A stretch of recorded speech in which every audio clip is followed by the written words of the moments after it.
Ladies, I'll just say this very quickly. I absolutely love France. And I've just written a piece because I'm so excited about what France could be compared to what it is now as well.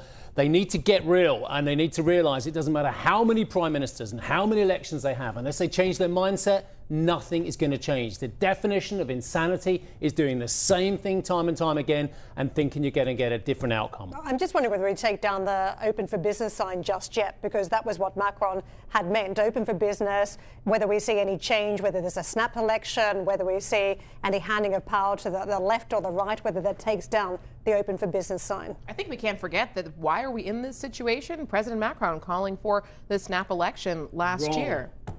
Why do you think we're here? We're in the immediate problem because of that. We're in this position because back in 2010, and I'm sorry, you are right, of course, I'm just being pedantic. No, you are right. But in the longer term, because France was never made to look in the mirror in 2010, like Ireland, like Italy, like Spain, like Portugal, like Greece. They didn't have to look in the mirror and go, Jeeps, this isn't working.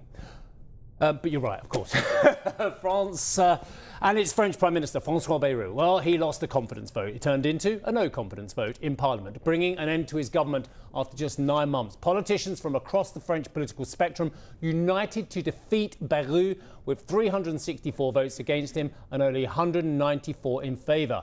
He's expected to submit his official resignation to President Macron today, whilst the Élysée Palace said it will appoint a new Prime Minister in coming days. It throws Bayrou's proposed €44 billion deficit-cutting budget into question. Well, it doesn't. It's gone. Speaking in Parliament, the outgoing Prime Minister urged lawmakers not to ignore pressing challenges like the country's fiscal position. The problem, the threat and the risk for France will remain intact.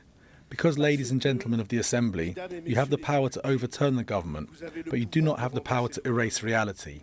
This reality will remain regardless.